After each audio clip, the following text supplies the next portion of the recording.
call the meeting to order with the standing of the pledge. I pledge allegiance to the flag of the United States of America and to the republic for which it stands, one nation, under God, indivisible, with liberty and justice for all. Okay, welcome everyone. We do need to amend the agenda because we do have a recommendation for hire this evening. Can I get a motion for that? Move to amend the agenda to add recommendation to hire for Kyle Robinson. Second. Motion by Dave, second by Chris. Is there any discussion? All right, this will be a roll call vote, so Amanda, can you take us through roll call? Sure. Amanda, yes. Chris? Yes. Deborah? Yes. Julie? Yes. Dave? Yes. And Sarah? Yes. Motion passes unanimously. All right, we're going to move that to this part of the meeting. Is that correct, Dave? Is that the intention for your? That was the intention. Okay. Yes. So we will do that right now before citizen comment. So I will have Dr. Delp come forward with our recommendation. Good evening, everyone. It is my pleasure to bring Kyle Robinson forward to you as a candidate for WHS's open health PE position. This position was recently vacated by the former teacher who resigned. She left to take another teaching and moving into an administrative position with another district. So this happened after the school year began. Kyle has been teaching for 15 years in Chesaning and Corunna. He has a bachelor's from Albion and an MA from Western. He has an experience coaching 2 varsity sports, track and football, and for the last couple of years he has been a volunteer football coach with our varsity staff here at WHS. The great thing about that is we have seen him work with our students, we've seen him interact with staff members, and we've been able to see how he fits at WHS as far as the extracurricular side goes, and listen to staff members who have worked with him talk highly about him. As far as his references go, both his principal and his former principal said that his PE classes are physical education courses with an emphasis on the education component. They said he builds great relationships with students and that he excels at working with students who aren't athletes. And one reference said he does everything with excellence in his life. He fully plans, executes, and evaluates anything he does, and then asks how he can make it better. So we are very excited about Kyle's candidacy, his experience that he brings, would potentially bring to WHS, and again, the fact that we've seen him interact and work with our students and staff members for the last couple of years just makes it that much better. So with that, I bring forward Mr. Kyle Robinson for your consideration for the health PE position at Williamston High School. Are there any questions? All right, then I will entertain a motion. I make a motion that the Williamston Board of Education hire Mr. Kyle Robinson to be a teacher beginning on October 2nd, 2023. Do we have a second? Second. Motion by Deb, second by Dave. Is there any discussion? All those in favor? Aye. Opposed? All right, congratulations. Thank you very much. Congratulations. Robin, I'll shake your hand. Thank you very much. Can't wait to get started. Thank you. Thank you very much, sir. Thank you very much. He sounds like a football Thank coach. you very much. Maybe, I don't know. Congratulations. Thank you very much. All right. And go Hornets. Of course. See everybody That later. goes without saying. See ya. All right.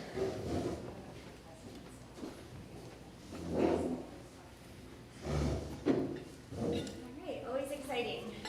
New faces. So with that, we move forward with any citizen comments. Do I have any citizens? No. Okay. Moving along to celebrations. Adam? Yeah, well, today marks the beginning of homecoming week for Williamston.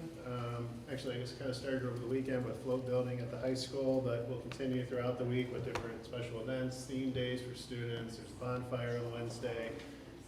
Obviously, the big events are we got the football game tomorrow, and then the varsity football game on Friday with the parade, and obviously the dance for the high school students on Saturday. So always a fun time of year, very busy, especially at the high school, but well worth it, and a great celebration of the district. On the website, a few stories have been posted since our last meeting. The first is on our Be Nice Spirit Week. The Be Nice initiative, which really started with almost nothing, actually literally nothing, a few years ago, continues to evolve and grow. And this year, a pretty significant step was taken as the faculty advisors and the students in the Be Nice crew, particularly at the high school, expanded the influence of the initiative down to the elementary school. So for the first time, there was a K-12 connection. That included also a Spirit Week theme and some lesson planning that was coordinated between the district, between the buildings in the district. And then it was actually one of the funner things I've seen was having the high school students, the Be Nice crew, and then some of our varsity athletes out at the elementary campus on that Friday before school to greet the elementary students as they arrived. And there were some really happy and excited elementary students at 8:30 in the morning, and their teachers probably had a long day that day. But that was really cool to see, and it's great to see that initiative continue to grow. And most importantly, you see the buy-in from students, because it's supposed to be a student-focused, student-run program, or initiative, I should say, that really helps students help and assist each other in identifying causes of mental health concern and seeking resources and support of each other. So thank you to the students and our advisors who were involved with that. The board might remember a couple years ago, Lindsay Bolus and Dr. Cook came with a proposal to the board in the spring about an advanced placement 8th grade U.S. history course, and part of that was a subcomponent of this Project Citizen initiative, which allows groups of students to do a deep dive into areas of public policy, obviously at the middle school level. Ms. Bolus has continued to grow that program and that class, and this past year, this past spring, students submitted a proposal dealing with drunk driving prevention that earned a superior rating at the national showcase. I think we were one of maybe 9 schools in the entire country to earn that rating, and so pretty significant achievement, especially since we've just had that initiative a couple years under Ms. Bolis' leadership. So congratulations to those students and all involved with that accomplishment. This happened, I think, just maybe just before, just after our last meeting, but we had the community night post tornado, and so the story's up there. I think we might have touched on that briefly at our previous meeting, but the story with photos is now posted, and so more information is available on the site for those who are interested. And then lastly, our athletic director, Paige Polson, was inducted into the South Dakota Basketball Hall of Fame a couple weekends ago. Mr. Polson was a former Gatorade Player of the Year and Mr. Basketball, and went on to play Division I basketball and then professionally overseas. And of course has come in and done a great job, both as our AD at the high school and then Director of Enrichment Programming as well. So congratulations to him and his family for that recognition. Those are celebrations for this evening, pending your questions. Any questions for Adam? Okay. And that brings us to educational update. All right, ed update. This was a lighter agenda, so I actually tried to front load some things that we'll see later. So I moved the timeline up a little bit for starting a summary of our board goals. As you know, at least the intent is on our part to provide you kind of a constant update of these throughout the year, and anytime there's a presentation or something that aligns with those, trying to make sure that we draw that connection to the goals that the board has set for the district, those 5 priority areas. This time of year, I like to go back and do a recap of those, and so if you have any questions, either about what we've done or where these things are heading, you have an opportunity to ask. But hopefully nothing new that you haven't already seen as we kind of do these summaries at the end of the calendar year. So tonight, I'm just going to quickly summarize Board Goal 4. Again, most of this I hope that you are fully aware of or have seen consistent updates on already. One thing I'll point out with our focus in this area, especially over the last 6 to 7 months, it's really been driven by our most recent vulnerability assessment. If you recall, we did one in June of '22, and then we've categorical funding from the state last year. We invested in a private firm to go back and do a second look, and so that was conducted last spring. And so most of the areas that we have focused on were things that were brought up in that most recent vulnerability assessment by secure education consultants. And we continue to chip away at their recommendation list that came out of that assessment. So a couple points I'll just check on, or some highlights from this past year that I'll focus on just briefly. The medical emergency response teams, or MERT teams, this was something that we had actually already been working on. Amanda Galitas has been, our district nurse, has been instrumental in kind of leading the charge on this. SEC also found that this was an area of focus for us, but we had already about an 85% solution to this once they gave us that recommendation, and so we were easily able to get that completed with those teams being trained up at each building in the district. What MERT teams really are is an expansion of what we've had in place for a number of years, which is the cardiac response teams. We just broadened the amount of items that those staff members are able to respond to, and Amanda provided the training for those. How often do those teams have to be trained again? I believe the intent is to do that annually or as needed if folks rotate in or off, on or off of the teams. Okay. And then connected to that, cardiac response protocol specifically, those are also annually to keep our My Heart Safe certified status. It's just that we've expanded the different types of things that those folks can respond to. Thank you. Another area of focus that has been in place, but we're continuing to get better at and evolve, our threat assessment protocol. Last year, the state finally created a standardized threat assessment protocol after several years of research and looking at what other states were doing in that area. The training for that is called BTAM. I can't remember exactly what that stands for, but last year we sent our social workers and some of our other key personnel to the first phase of that training. This year they'll continue on the second phase of that training. And through that, we've been able to standardize a threat assessment protocol that's utilized throughout the districts. It's been added to our emergency operations plan. And right now we are actually going through and running simulations or case studies of that. As a district leadership team, we had the first meeting about a week ago, and then this coming Thursday, I believe, correct? Yeah, this coming Thursday, we're going to have a second iteration of that, making sure that although the model's in place, everyone understands how to utilize that model and talking through scenarios and best practice with that. So that has been and will continue to be a focus area as we've added that resource now to our emergency operations plan. As the board knows, we also received the SRO grant last year through the Michigan State Police. That continues to be an invaluable asset, most notably responding to medical emergencies. I mean, I think that's where most of their response has been, but I think just on a daily basis, greeting students, being present in the buildings, it is a comforting resource to have those uniformed officers present. And they do a great job of community policing and just building relationships with staff and kids. So we really do have the right people in that role. And then the last one I'll note, just because it's brand new, last week we got Knox boxes installed in each of the schools in the district. And the Knox box is basically a secure location. It has key access.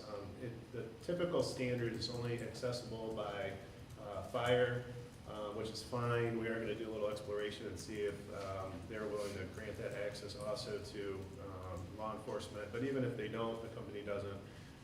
One of the things we've continued to train on is how do you get first responders into the building when our doors are always locked and secured. And so the Knox box provides, even if everything else fails, they forget the keys, their key cards don't work, like all that stuff, all those things are a problem. They can go to that location and get the tools they need or the keys they need to access the building in an emergency situation. So that is new as of last week. Brandon Weingartz was the lead on that project, and those are installed and ready to go at this point. So there's a number of other items in the memo. Again, hopefully nothing you haven't already seen, but if there's any questions or if you'd like me to go into any more depth on any of those items, I'd be happy to do so. Any questions for Adam? All right, he's going to be, for the next few meetings, reporting out because this is part of his evaluation process that will be done in November. Yeah. Adam, one question. What type of feedback loop is in place for staff to reach back out with concerns or issues or things that they notice to get back to you for future planning? Well, one of the things we did last November was we internally surveyed staff to figure out what concerns they had after our district-wide training on emergency response. And I think that was actually a pretty valuable training, not only in terms of the tools that I think were introduced to staff and the situational awareness that was promoted, but I think what we saw right after was a lot of self-identification of things that were in folks, like individual workspaces, classrooms, work areas, or just questions they had in general. So that prompted a lot of discussion. We actually built a checklist out of the things that were brought up in the training or things that were sent to principals afterwards. So we had a laundry list of things to work through. Some of them were substantive areas that we were able to improve in rather quickly once the problem was identified. And other areas were just things that we continue to talk about and figure out how we're going to resource that. Internally, I think a lot of that's delegated down to the buildings after they run their drills, protocols throughout the year. This November, we're going to do a crisis management training for the entire district, similar model to what we did last year, although we'll be bringing in a private firm to facilitate that. And we will most likely have a similar feedback loop after that, because undoubtedly folks are going to have questions after it. What we're trying to do through that training is expand the situational awareness that everybody has about how all the pieces fit together. So we have a good plan, but we want to make sure that without giving away all the confidential details of it, making those public, we want to make sure that all of our staff have a universal understanding of like how everything fits together, like big picture. If this scenario occurs, what are all the moving pieces that are going on behind the scenes or maybe right in front of people's eyes to address that scenario. So those are a couple options. Great. One other thing, I guess the last piece I'll touch on that is one thing we really emphasized last November, and I continue to bring up periodically, and it's a small thing, but it's an important thing because this was a lesson learned from Uvalde, is using the help desk ticket when you notice there's a deficiency, whether it's most likely a physical security deficiency or something that you have a question around. We saw in Uvalde there were questions around the classroom doors locking, which I'm still not sure if those doors locked or not, but it's a matter of debate, I guess, at this point still. But the thing is, there was like a lot of, maybe they locked, maybe they didn't lock. But one thing in the report that was pretty clear is that nobody had ever sent a ticket into the maintenance department to check the doors. So they might have told the principal doesn't know how to fix the door. They might have told a colleague, but their colleague's not going to fix the door, right? So that's one thing that we've really honed down on, because once you put in a ticket, now there's an accountability system, and it's assigned to somebody, and they're going to get it done, or it's just going to stay there, and then we know it wasn't accomplished, and so then we can continue to escalate that until it's finished. So again, that's another option that staff have as far as the feedback loop on one of the avenues of security, which is obviously focused on physical security, but it works when it's used. Okay. Thank you. Any other questions? All right, so this will be part of his evaluation, like I was saying. So please, if you have any questions about this board goal or future board goals that he's going to be bringing forth in the next couple of meetings, please reach out to him. Okay. I got a good example, Chris, actually, just popped in mind. Sorry, long answer, but we spend a lot of time on board goal 4. I mean, unfortunately, this is where I think most of my time is spent. I think it was Explore, I was talking to Kelly, and Explore, the staff had some questions about where students should go for tornado drills, which I got to tell you has been a question all the way back to when I was there, trying to find the best spots, and we've had different agencies come in and look. So based on that feedback, Kelly had Lisa come in and do another survey of the building, and they were able to look at some other options for where kids go in that scenario, so, which is obviously pertinent, right? I mean, of all the different contingencies we've planned for, we had a tornado that was fortunately not during a school day about a month ago, but over the summer we had another one that went through during the school or during the summer camp, and we had to implement that protocol. So anyway, that's a small example, but I think a lot of that feedback comes at the building level, and the principals are responsive to that. Thank you. Adam, do you get a lot of questions from parents about safety? Well, to be honest, I think a lot of the questions I get come after there's like an event. So for example, after like Okemos, the swatting attack at Okemos last year, I got a lot of questions about that and how we would respond to a similar situation. The piece with safety is it's tricky, right? Because we want to be transparent and make sure that parents understand there are plans in place and that we continue to work on those. We also have to be somewhat limiting sometimes in some of the information. So like one of the questions I got after Okemos was, where is our relocation site? Right? Fair question, right? Fair question, because it might not be a good assumption to figure that every district has that pre-programmed. We have it, but it's not something I can disclose, because if we did have to use that, we want to make sure it's set up for reunification before folks get there. Otherwise, it's going to be so chaotic. It's going to extend the amount of time it takes to get kids reunited with their parents. So generally speaking, that's when I get the most questions. But I think that being said, this is the most important thing that we do. I mean, we have to get it right every time, and it's also the most stressful part of this role, and the thing that keeps me up at night. So I'm always happy to answer questions if families have them, or sit down and have a conversation about it. To answer your question, I was just wondering if you get them frequently, or just every now and then, or, what's the general kind of trend? I think it's more now and then, but there seem to be more following an event when this is more fresh in people's minds. I think one of the Centurion activation a couple weeks ago, which was very unfortunate for a lot of reasons. Nobody's fault. It was a technology issue that had never occurred before with their system. So sometimes it's not great to be first. But I think one of the things that I did see with some parent feedback, obviously not thrilled that happened, but on the flip side, some positive feedback that there was a plan and they saw it because of the way the staff responded and how children knew what to do. But hopefully that doesn't happen again.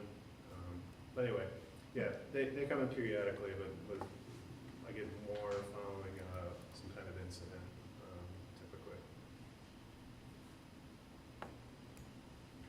Any other questions? Okay, moving on to superintendent's report. All right, upcoming presentation items. So on the 9th, similar update on Board Goal 5, which is standardized grading practices. We're also planning at that point to bring a recommendation to the board on which firms that we're recommending we enter into contract discussions with on potential bond extension. So you'll have a presentation in October on both the architectural firms and the construction management firm. A lot of work going on right now to try to get you that recommendation, but that is on the docket for the 9th. On the 23rd, at this point, we have the update on Board Goal 3, which is on communication and marketing. There'll inevitably be quite a bit of things added to those two agendas, but those are the highlights as far as presentations at this point. Questions for Adam? Okay, moving into board committee reports. Policy? Yeah, met on September 5th. We started off with a quick overview of where we left the previous school year. So had revised or replaced 35 policies then, added 5 new ones, and removed 8 old ones. And then we have left over 59 policies that are older that still need to be looked at and revised. We tabled a couple items, school handbook cell phone policies and the CADL student success cards for the following meeting. The rest of the changes were fairly minor, with 2 items being removed due to redundancy. Those are all in your board books. Any questions for Dave?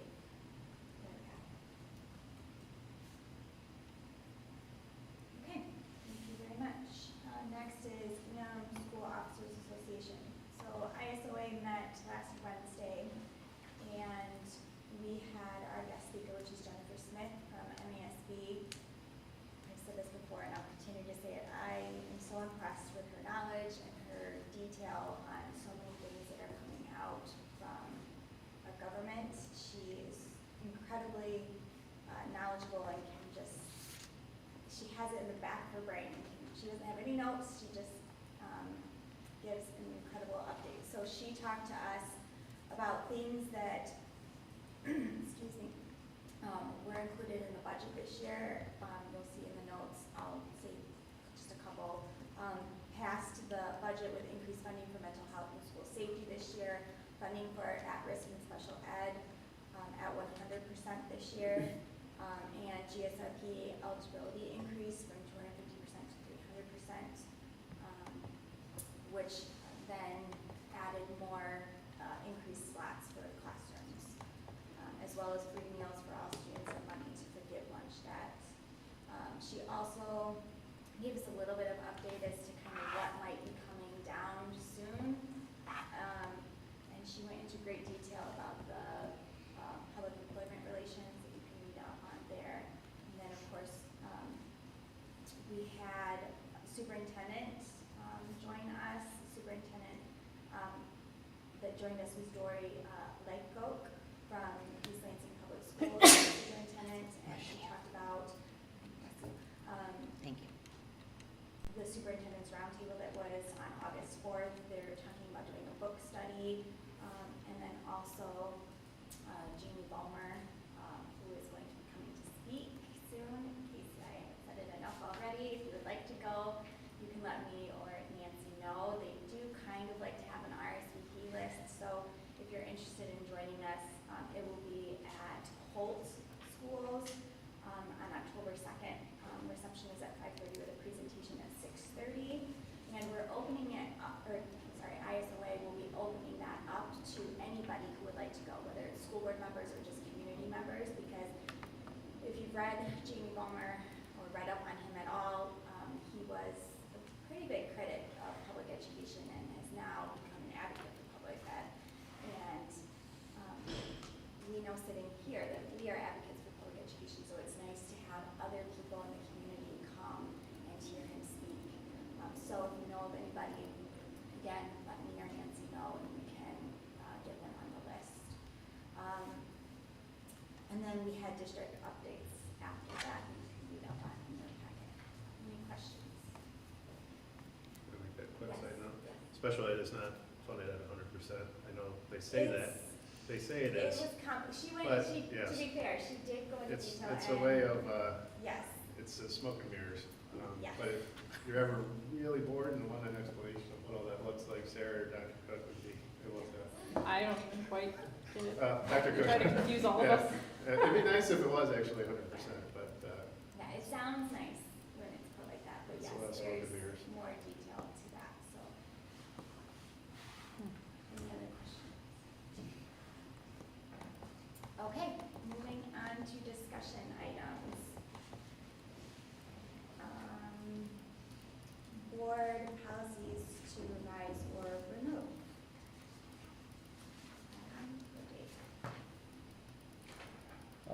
Again, a lot of these were kind of minor changes. The more substantive ones were around school accreditation and student teachers and internships.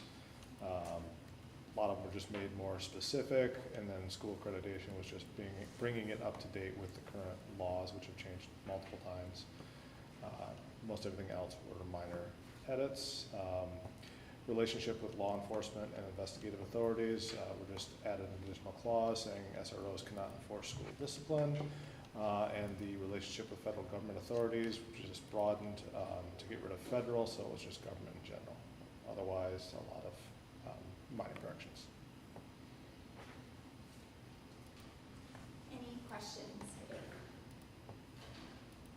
All right, thank you very much. Moving on to action items. Can I get a motion for consent calendar?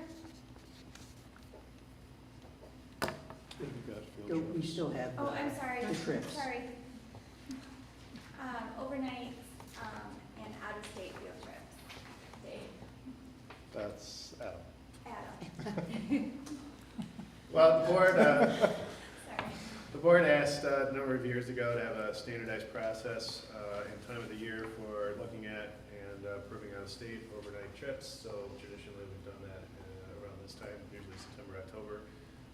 So these are all from the middle school and high school. I don't think there's anything in here that's new, with the one exception of the band.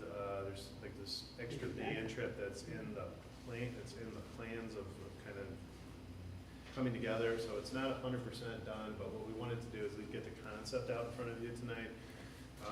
If everything gets, I's get dotted and T's crossed over the next several months, then once they have the full plan, we can bring it back to the board for action and have more of an expedited approval process. So something that's being worked on. Otherwise, everything else in there should look pretty standard fare from the last several years. Can you verify the BPA trips are not happening? Yeah, that's a good point. So, yes, that came out as a Friday. BPA is going to be on hold for a year, so those won't happen. And it's nice to see that the band trip is back after about 4 years, so. Hopefully. Hopefully, so. But I love this, the format that we put in place is really easy to read and the new form, so. it's nice. Can you also verify for me on the German exchange, it says 1,200 per student, but for the majority of those students, that's all scholarship-based, correct? Yeah, except for their own travel to the country.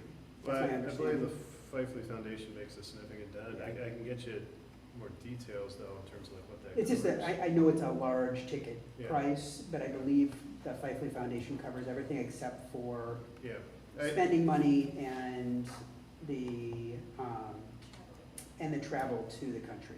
Yeah, it's a large number that the Fifely Foundation contributes, and we see it kind of filter through the schools foundation every year and then back into the, back to the program. So probably great would not be program. possible without the support of the family and what they've contributed for a long, long time.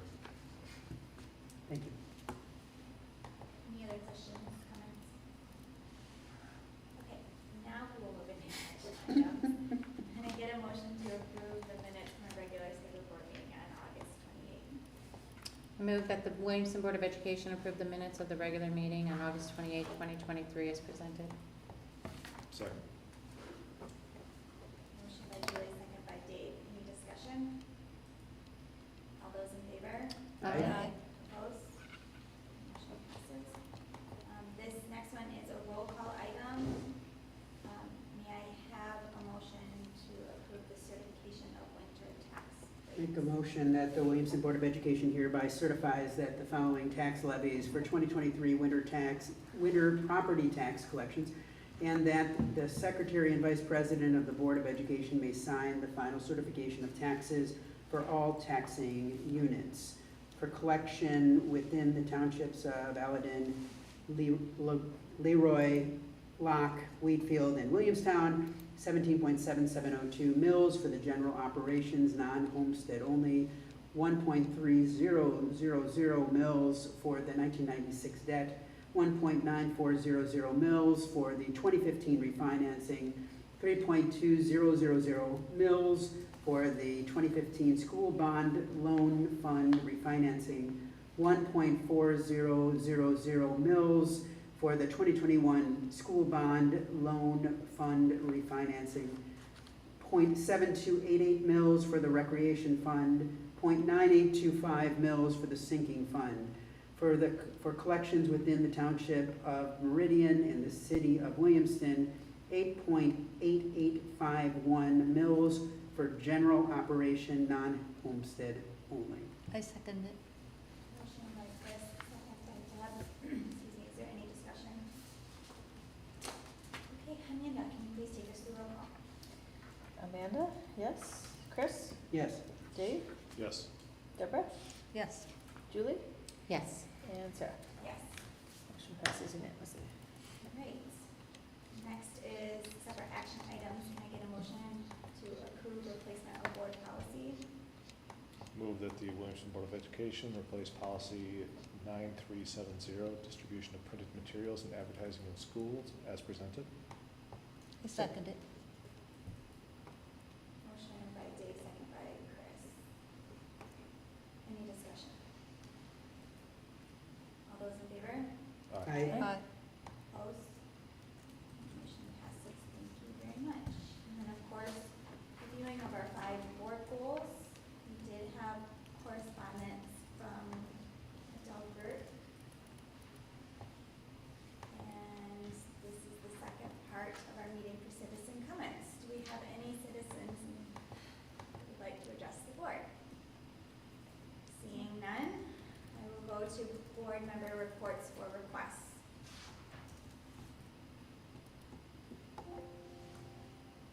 I will start by saying this coming Friday is homecoming. And we have been invited to participate in the homecoming parade. And so we've already arranged for a vehicle to transport us through the parade, or if we want to have members of the board that would like to walk, you're welcome to do so. Instead of candy, we had the idea, I should say we, somebody had the idea, that instead of throwing candy, our grand marshal is going to be Serenity and Gemini. And so instead of passing out candy, the idea was that we would pass out dog treats along the way. So think about it, and then let me know if that is something that you would like, since this isn't a discussion period. Just think about it, let me know what you would like to do, and I will either pick up candy or pick up dog treats. And then, of course, let me know about the fall night that will be coming up, October 2nd. Anybody else have anything? Oh, I'm sorry.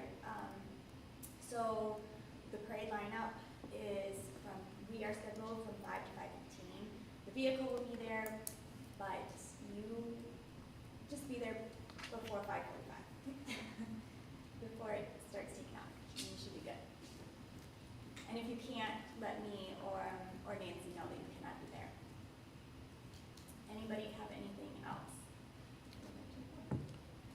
Not to report, just I got some feedback from a few community members that the community night was very much appreciated, especially from families of first responders. So I thought that was really nice to hear.